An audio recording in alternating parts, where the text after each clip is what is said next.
Welcome to Pod Crawlers. I'm Eric. And I'm Kelly. And this episode is I don't want to say a special episode, because once a month we're going to dedicate an episode to a particular movie or a video game or a TV series even.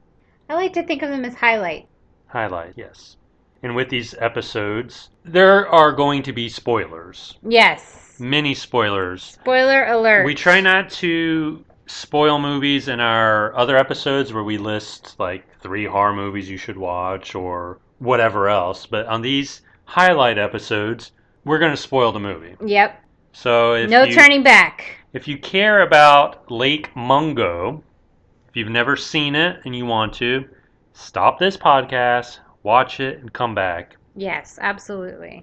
Because once you know what goes on in the movie, then that's it. You can't go back and unlearn what you know. That's true, but in some movies, when that's the case, it makes the movie unwatchable. Mm-hmm. And I feel like it's the opposite. You know what happens, so then you go through the movie and it's almost like a totally different experience when you see it after you already know the outcome. Yeah, and this movie doesn't get old. I mean, we watch it, I would say, once a year. Sometimes twice a year. Yeah. Depending on our mood. Lake Mungo is an Australian movie filmed in a mockumentary style about a family who suffer a tragic loss. Their daughter drowns. However, after her death, spooky stuff starts happening around the house. Is the daughter haunting them? Or is something else going on? And their son gets interested in photography and filming and starts to catch things. Photographic evidence of his sister's ghost. Now, alright, final warning, guys. Spoiler alert. Because we're going to talk about the movie right now. There's no turning back. Last chance. Dun dun dun. Dun dun dun. So the girl, her name is Alice. She dies. And through the course of the movie, we find out more about her, and as does her family, because she has secrets. She has quite a few secrets that I believe shock everyone that has known her. I mean, we would be here for hours discussing this movie. We got to do it within 20 minutes. Her mom also, well, I'm not going to say her mom has secrets, but it's hinted at in the movie that the mom has issues or had issues. Yes. They never come right out and say that, oh, the mom suffered this or that. But the relationship the mom has with her mom, Alice's grandmother, is kind of like the same relationship that Alice has with her mom. And that it's not always a great relationship. Yeah, it's not belligerent or anything. It's like they're strangers almost. Yeah, there's a lot. There's a wall between them. A lot of things that are kept close to the chest. They don't share their emotions. They're not an emotional connection type family. And, I mean, that actually I think is portrayed very well, even though Alice is already dead in the movie. Because, you see some of these movies and it's like one end of the spectrum or the other. They're either an extremely lovey-dovey family, or they hate each other and they're screaming at each other the whole time, which is not, I mean, I guess that is realistic to a certain extent, but I feel like the relationship between Alice and her mom was just so well created It had depth. It wasn't entirely one-dimensional. You know, the cliched, "I hate you, Mom." What we got from the movie, there was none of that. It's kind of like it's complicated. Yeah, it's your mom, I'm daughter. I don't have to tell you everything, and I'm not going to. But hey, I still love you. Yeah. As we do find out, they still love each other. But that's jumping ahead a bit. I don't know if we're ever going to get to that point because a lot to talk about. So you mentioned that the brother is taking pictures around the house and things like that. Well, he captures her spirit, Or her image, at least. right, in the backyard and throughout the house because he also sets up a video camera. When we first watched this, it was one of those oh shit moments. Yes. Like, oh, well, she's there. she's there. It's a haunting. And obviously a haunting. that's it. Yeah. We'll come to find out that's not entirely accurate. Or is it? Well, yes. We get kind of a triple whammy in that the Yes. initial oh shit moment and then the oh shit moment of the brother is faking the photographic evidence. I have to admit, when we first watched this and they got to the part where they reveal what he did and how he did it, I was just like, what the? Yeah. And this happened, we find out fairly early on in the movie, so we're thinking, well, we still got an hour or so left in this movie. What else is going to happen? This is it. It's fake. And yeah. So why would we care? Yeah. And there comes the third whammy that, yes, the brother is faking the photographic evidence, but if you look off in the corner of the picture, you really see Alice's ghost. Yes. They can't explain that. No. And for a movie, any horror movie, to get you once, nowadays, I'm talking about modern day movies, to get you once, that's pretty good. Yeah, it's pretty good, but it's almost rare. Yeah. Since the horror genre, as it is It's kind of all played out. jump scares. Yeah. To get you twice, okay, well, that's the twists. We expect twists now in our movies. But 3 times, and each time is just as fucked up as the other. Yeah. It did a total It went like, turnaround. yeah, it was like a 180, but then it went right back around. Exactly. Some of the things that we find out about Alice are just heartbreaking, I feel like. Well, since we're going to spoil the movie, let's talk about how we get to that point, her secret. Brother has set up a camera, and it's shooting down the hallway into her room. You can see her room, and there's a mirror that reveals the rest of the room that the camera doesn't pick up directly, okay? In this footage, we see a figure in the mirror who is hiding in the corner of the room. Yes.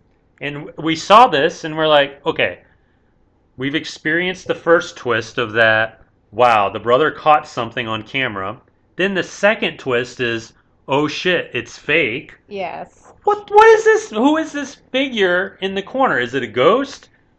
It's the neighbor. Their next door neighbor. Another twist. What the hell is a neighbor doing in his dead neighbor's bedroom at night? Yes. What we've come to find out, and gosh, I don't know. This is still one of the most heartbreaking things to me, just because it's so twisted. Basically, the neighbor who was married with a child or children. Was it 2 children? 2 kids? Yes, I think you're right. He was there because Alice had a videotape of he and his wife and Alice herself having a threesome. Having sex. It was a sex tape. He wanted to retrieve the tape because she's dead. It's evidence. If the tape winds up in the parents' hands, she's a minor. Yeah. Yeah. He and his wife are screwed, literally. And Alice was their babysitter, so that's they got super close. that way. And meanwhile, Alice is being a normal, supposedly so-called normal teenager. She has her own boyfriend. Her friend who they interview in the movie sums it up best. Alice had secrets, and she kept the fact that she had secrets A a secret. secret. Yeah. So the neighbor's in there trying to find the tape. She hid it in the wall. The mom finds it Yes. and Watches it. and this is yeah. And that's when she starts to realize even more that she didn't know her daughter. Nobody did. I think this is where it comes into play the most, that as a mom, she feels like this is her fault, that Yeah. her daughter's dead. She failed. Although, I mean, they never. Alice drowns. They're on Yeah. I don't want to say Christmas, but it was a A holiday. holiday. They're at this lake. They're swimming or whatever, and Alice just drowns. They never say in the movie if she did it on purpose, if she drowned. Well, they won't. Who can know? She just dies. Yes. And also, Dad is the one who ends up going down to identify the body because Mom can't handle it. So that actually comes into play later on in the movie when Mom is looking through the evidence that has been captured and decides that her daughter's still alive because she didn't see the body. Right? Yeah, yeah. Because of the son, Alice's brother, faking the evidence. This makes mom not. We're leaving a lot out. But Yeah. also, what's going on is that they're hearing noises and stuff. The dad is hearing noises in the house from Alice's room, things like that. Which, in hindsight, I guess could be the Could have been the neighbor. neighbor, yeah. That makes sense. Now I Yeah. got chills thinking about that. Mm-hmm. Before the brother comes clean, Alice's mom says, "Hey, if it's not a ghost, because the mom really didn't. This family doesn't really believe in ghosts until this whole thing happens." Yes. So the mom's like, exhume the body. I want to know that she's dead and she's not. Because she didn't see it. Right. And the dad the whole time is saying, but I did. Right. I know that was our daughter and she is dead. And she is. They exhume the body and It's her. It's her because I even think they match up the DNA in the movie. But see, it even gets more twisted as you go on. We're with the just neighbors. so much. Well, another creepy thing about the neighbors is that when this comes out and the tape is given to the authorities, the neighbors just disappear. Yep. There is no sign of them. And I'm sorry, in this day and age, you can't just disappear. You got a husband, wife, and 2 kids, and they disappeared. Well, I'm not saying anything supernatural happened to them. No. But it just adds to the creepiness of this movie that, bam, they're gone. Well, I get the impression that this might not have been the first time that something like this happened. So maybe they were currently, when they knew Alice, already on the run from something else. True. And so they just picked up and left like they did the first time. True. So I know we're spoiling this movie, but part of me wants to leave some of it to the viewer Yes. to watch. So we're going to leave a lot out, but we're going to talk about, I don't want to say the final twist, but the final heartbreak maybe. Yeah. Lake Mungo is an actual place in Australia. It's I guess a dried up riverbed or something. Some geological area that attracts tourists and whatnot. It's revealed through Alice's agenda calendar. Lake Mungo is written down across a couple of days. Her and her friends went there before she died, obviously. Was it a class trip? They made it sound like it was a class trip, but through the footage that we see of the actual trip, I think it was just like 4 or 5 friends. Yeah. So they all went out there. We see through Alice's cell phone footage what Alice saw out there. because she saw something. She did. I almost don't want to talk about it because this is like a big. This is the. Now, you want to talk about jump scares. This is the jump scare of the movie. And I think this movie only has one jump scare. This is it. This is the part where you're like, this has been creepy and unnerving the entire time. This is true horror. Because not only are you getting a visceral reaction, when the emotional impact happens, you know from that point that, oh, Alice knows she is doomed. And she has to live with that. She has to live with her sexcapades with her neighbors. She has to live with all of this, and she can't tell anybody. And she also has to live with the fact that she knows all this is going to come out one way or another. And she probably, in the back of her mind, although she's scared, knows her family and her friends may never think of her the same way again after everything is all is said and done. Although in the movie it's not really... I don't get the impression she's that kind of person that that's her focus. I think she is more concerned with her mom. Well. And how she wishes she could talk to her mom about it. Or that even her mom would ask or would have, you know, an inkling of an idea that, oh, hey, something's wrong with my daughter. Yeah. But it's sad. We're not going to talk about what happens at Lake Mungo here. We're going to leave that spoiler free. But suffice to say, Alice sees something that there's no turning back from. The whole movie is heartbreaking. And we've seen it probably 4 or 5 times. Last time we watched it was this past Halloween. It's still creepy. Yes. But I got a larger sense of melancholy. Yeah. It's sad. It's heartbreaking. I mean, it's really, really sad the way it turns out. It's sad that you find out through the course of the movie just how difficult things were for Alice in the last, couple weeks or months of her life. It does kind of leave you with some questions, like you mentioned. Does she drown herself? Is it something supernatural? And I guess, they aren't questions that need to be answered. Exactly. In some movies it's like, well, what about this? What about this? But this is not one of those movies.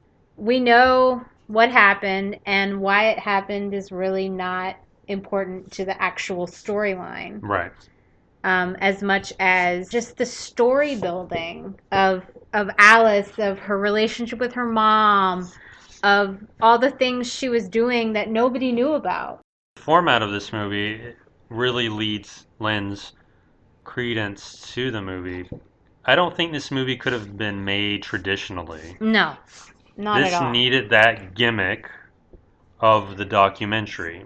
If it was a traditional movie, yeah, it could have been made traditionally, but I think it would have lost a lot of emotion. And some of my favorite parts of the movie are listening to her mom talk over actual video of her, and just how sad her mom sounds, and the way they effortlessly blend them together. Yeah. I mean, it's really beautifully done. Yeah, even the cinematography. I mean, it's supposed to be, an Australian low-budget documentary, and the production values are, top notch. That's Lake Mungo. Yes. If you have not watched it, I know we've already recommended it, but if you have not watched it, seriously, copies can't be that expensive. We own 2 copies, and I think each one was maybe $6 each. Maybe. Such a good movie. Very good. We would love to know your thoughts about Lake Mungo, or this podcast even, Podcrawlers. Or anything. Or anything. Just talk to us. We're on Twitter at Podcrawlers. We're also on Facebook, Facebook.com/podcrawlers. And we also have a website, podcrawlers.com. We try to put different content on each site. Mix it up a little bit. Yeah, podcrawlers.com has our movie reviews. Our Facebook page, I don't know what that has yet. As of this recording, there isn't much there. Yeah. This is being recorded a couple days before Christmas. You will be hearing this the end of January. Woohoo! Next month, coming up real soon, Yeah. February, 4 episodes we're going to have for you. I would like to have at least one episode. I don't know if they can all fit in one episode. Maybe two, be a two-parter.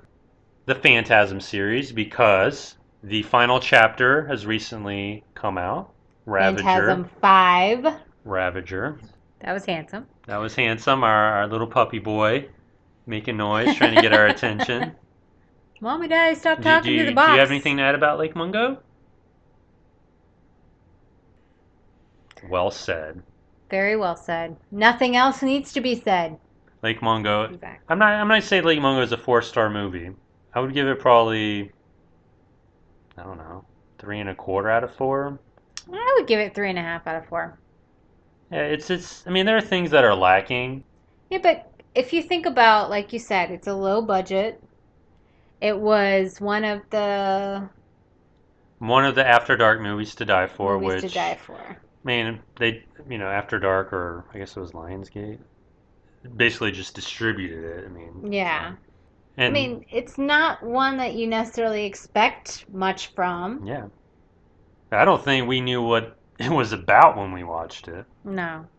And I know I've passed it along to some of my horror-loving friends and coworkers, and they have loved it as well. So we hope you do.